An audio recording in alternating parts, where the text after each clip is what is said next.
Hey, good morning, everyone. Welcome back to my YouTube channel. I'm Josh Black, a senior concept artist at Stoic Games, and I teach figure drawing and anatomy here online on my YouTube channel. And you can find my tutorials on Proko.com and Gumroad. This morning, I wanted to just have you follow me along with one of my morning exercises that I do. This particular exercise I call master copies. And I try to fill out one page a day of master copies where I study the old masters.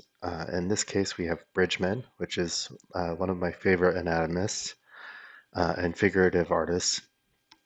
Um, and I try to do this every day if I can, where I study an old master or a contemporary master. It doesn't have to be a classical artist or an artist from a long time ago.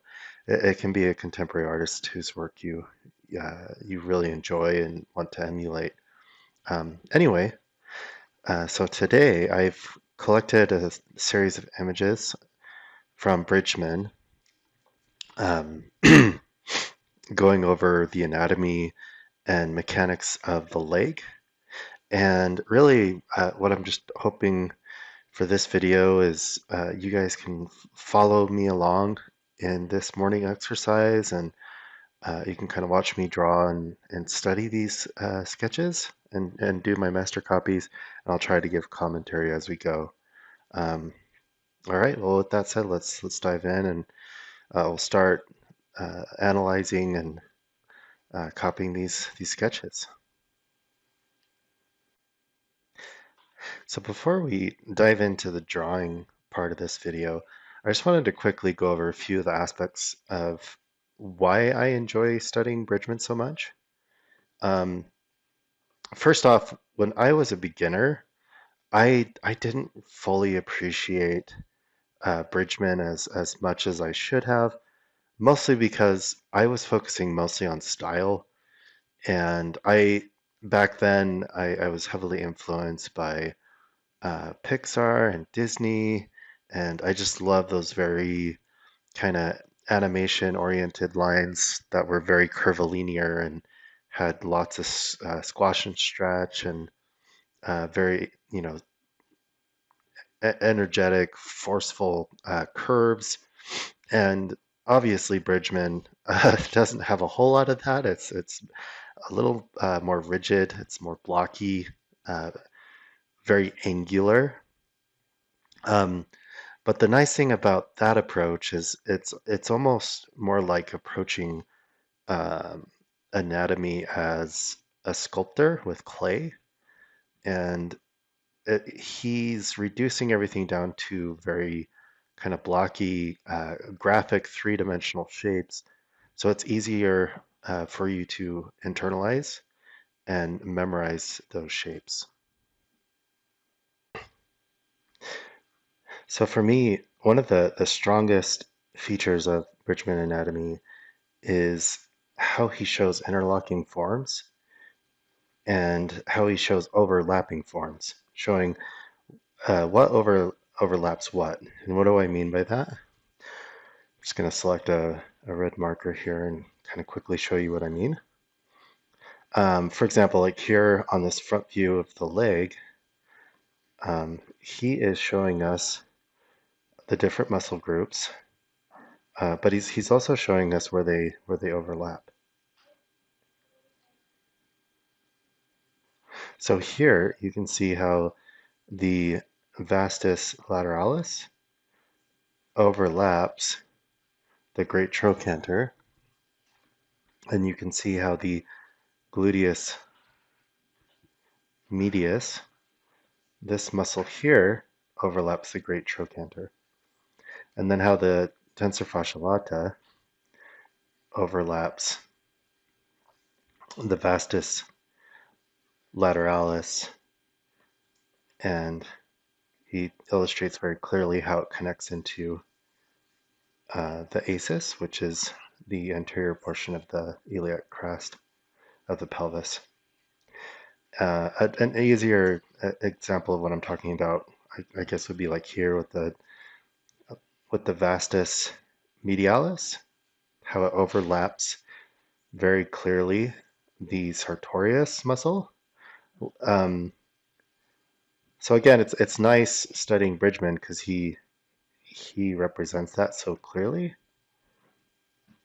You know exactly where you need to have those very critical, important T lines to show that overlap. And those T lines really is one of your best tools as an artist, especially when you're drawing with line, to show form, to show depth and volume, and to show that something is receding in space and sitting behind another object by having those lines of overlap.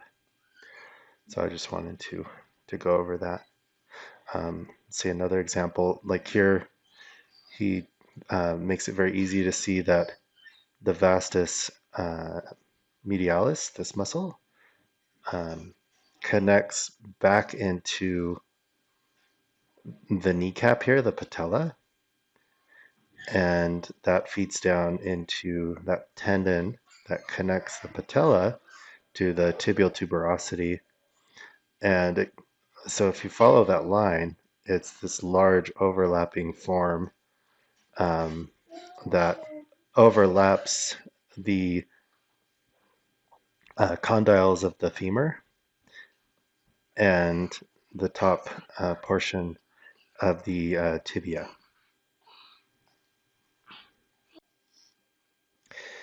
So yeah, showing those areas of overlap and just reducing the design of each anatomical part in a more graphic approach so it's easier to memorize are some of the reasons why I love Bridgman, but also just his line work, the way he does his cross hatching, and uh, he really is fantastic at describing the form with his cross hatching.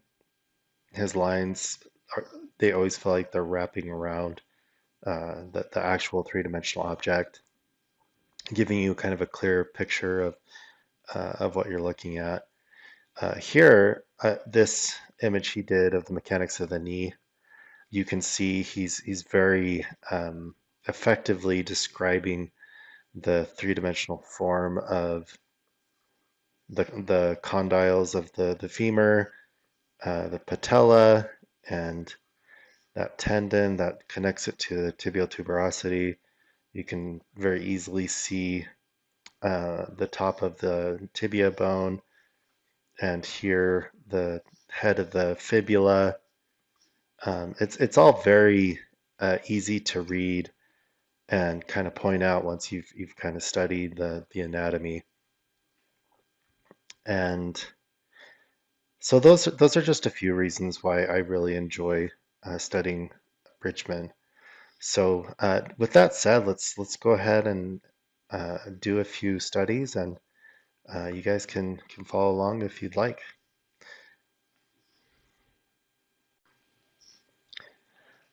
So there are a couple ways that I like to approach studying Bridgman. One is I will try to copy exactly what I'm looking at, kind of line for line, and I do that to really study his line approach, his line work. The other is I will try to kind of block things out um, with very gestural shapes and lines like this.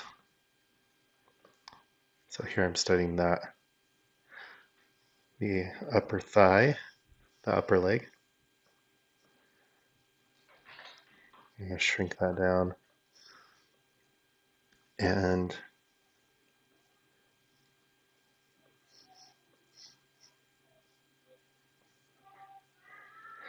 so here I'm just going to do a very simple kind of tapering shape to get the overall gesture of this leg. And then here I want to kind of start where he's got the aces, that protruding bone of the pelvis. Follow that along the sartorius, and then it wraps around the kind of the knee area. and flows back down into the shin, the blade of the shin. And then here I'm just doing kind of like a half circle to show the perspective of where the tibia fibula meet up with the foot. And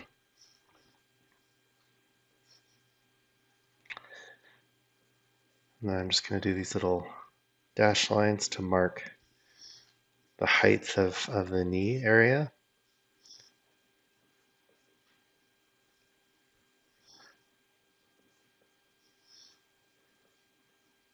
And now I can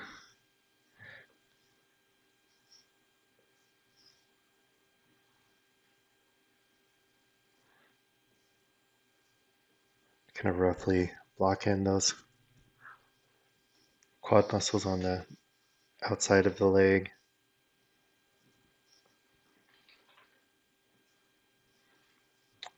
Hit the calf muscles that flow down and feed into the ankle bones.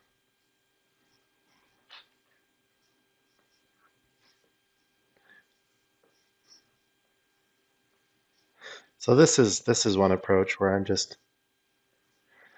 trying to even simplify what Bridgman has already simplified, even more so into a very kind of gestural layout.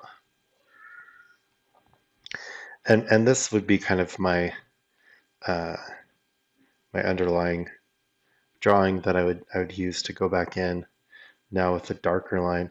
And in case you're wondering, I'm using my soft sketch brush, and I really like it because when I shrink it down, I can get those nice crisp lines when I want to commit more.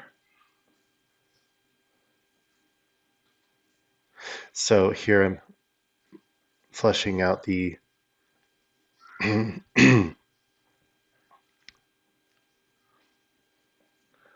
tensor fascia lata. It's a mouthful. That's the muscle that connects on the lateral side of the leg onto the ASIS again, which is this muscle here. And then it flows down and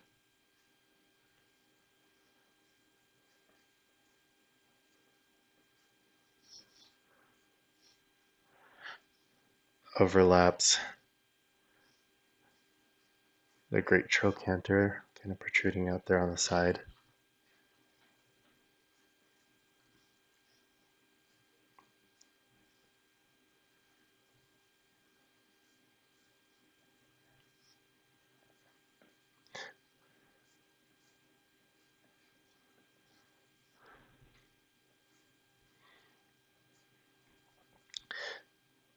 I'm going to go in and flesh out that sartorius muscle.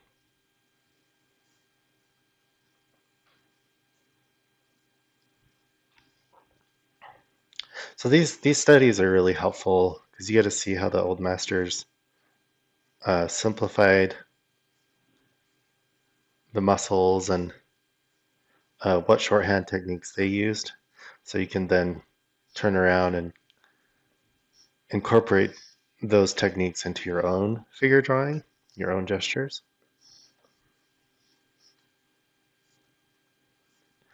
Like you don't have to reinvent the wheel, as they say.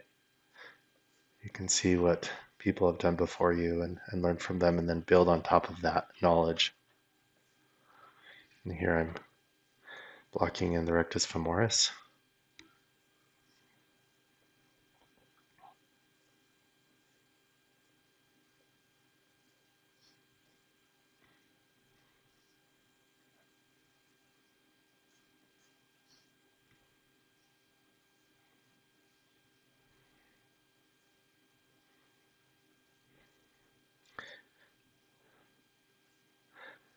And so that's the rectus femoris.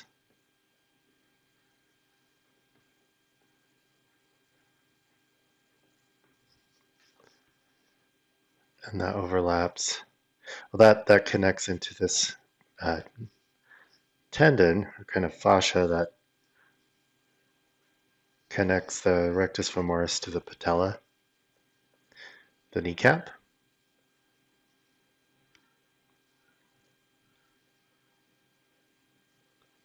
So I'll just block that in. And yeah, that quad muscle overlaps the rectus medialis, the vastus medialis, sorry. It's always hard to draw and talk at the same time.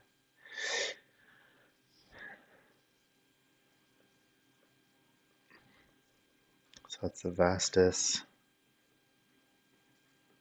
medialis. And medialis just means it's on the inside of the leg. And so this would be the lateralis, which means it's on the outside of the leg.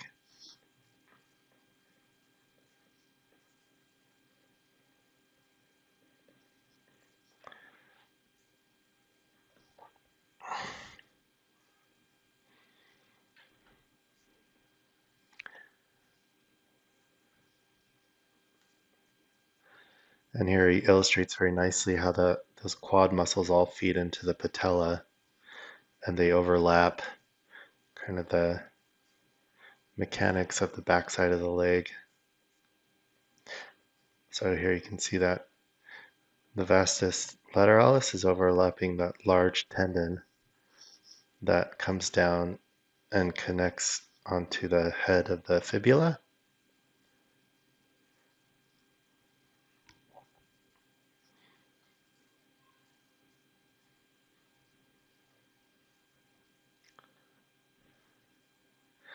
And you can kind of see the underlying bone structure here. This line is indicating the top of the tibia bone, which is the largest bone of the lower leg.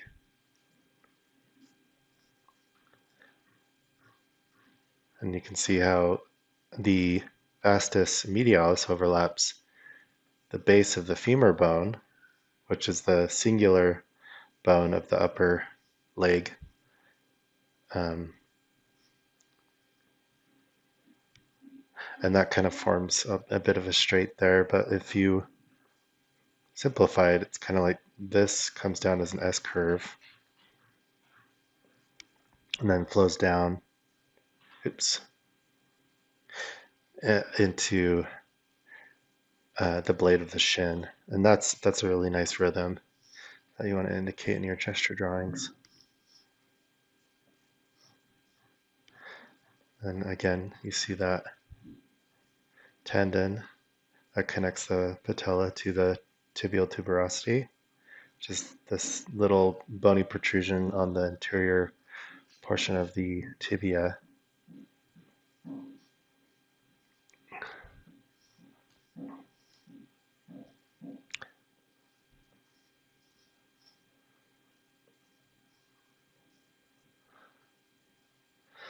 And here I'm blocking in the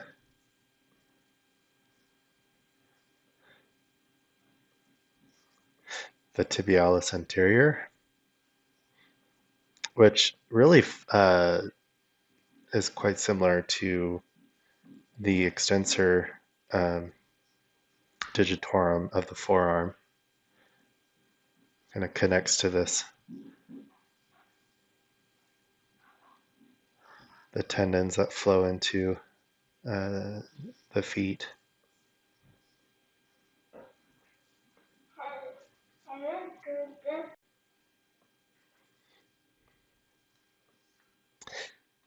Sorry, that was my daughter. She wanted me to fix one of her toys for her. Here I'm blocking in the shape of the gastrocnemius muscle, which you can see on the outside, the lateral side of the leg.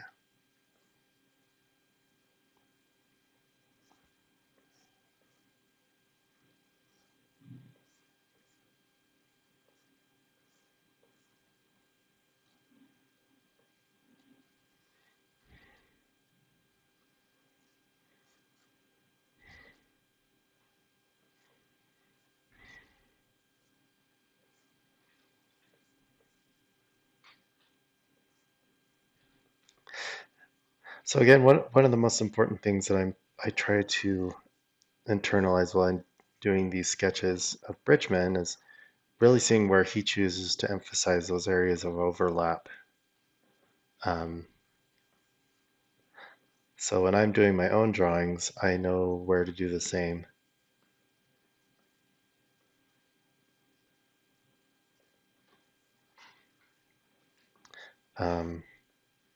I mean, you can see I'm definitely not doing a perfect job here. The upper thigh looks way too short. Um, so I could just select that if I want to cheat, and gonna use my transform tool and just pull that up a bit. Ta-da! There we go. Yeah, that's that's a lot better. Um, I am of the belief that if you see something wrong, I think it's good to try to fix it because that will help train your eye to see mistakes and help you know how to fix those when you're doing your illustrations, your character designs, your figurative art. Um, I think it's a good thing to make those corrections.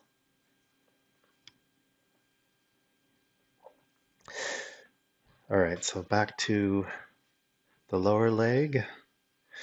So again, here we see that beautiful overlap um, where the tibia overlaps the form of the gastrocnemius muscle on the backside of the leg. And then he shows how the soleus muscle overlaps the gastrocnemius. So this here is the gastrocnemius, the calf muscle. Sometimes my spelling's not the best, so forgive me for that. I'm just going to mark more of these for you. This, again, is the patella.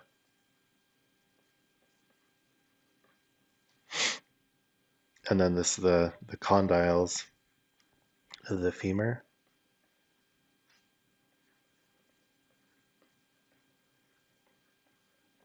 The femur bone.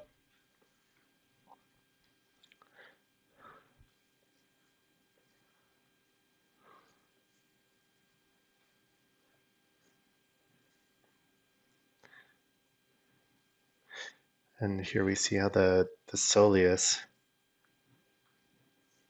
kind of comes down and feeds into the medial malleolus, or the medial ankle bone. And it's important to note that the lateral malleolus or ankle bone sits lower than the inner ankle bone. See that? So you want to make sure you get that angle. There's definitely a lot of asymmetry to the construction of the leg. And Bridgman really does a beautiful job at just simplifying kind of the structure of the feet. So I'm gonna see, and even here in the feet, he's got those strong overlaps. And here he's showing us how the tendons are connecting those muscles from the lower leg into the feet, so you have control over your foot.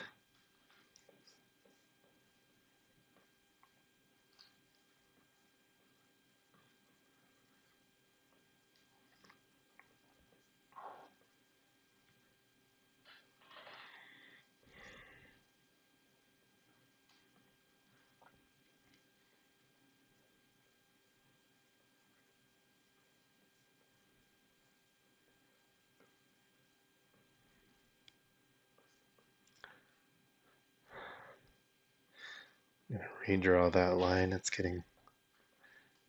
looks very messy. Actually, I'm gonna just start over on the foot messed up there. Uh, so it's important to see that every line, every groove that Bridgman does is serves a purpose. It's actually representing actual anatomy. So even here on the toe, he's representing the bones of the feet here and the masses of the toes.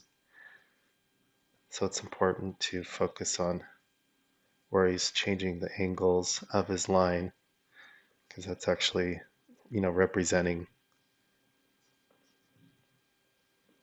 the anatomy of the foot there.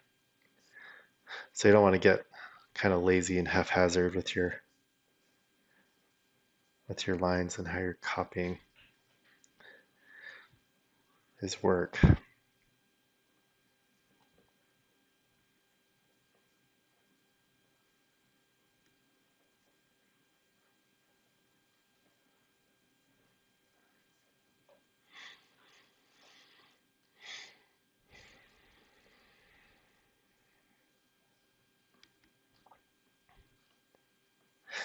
All right, that feels better.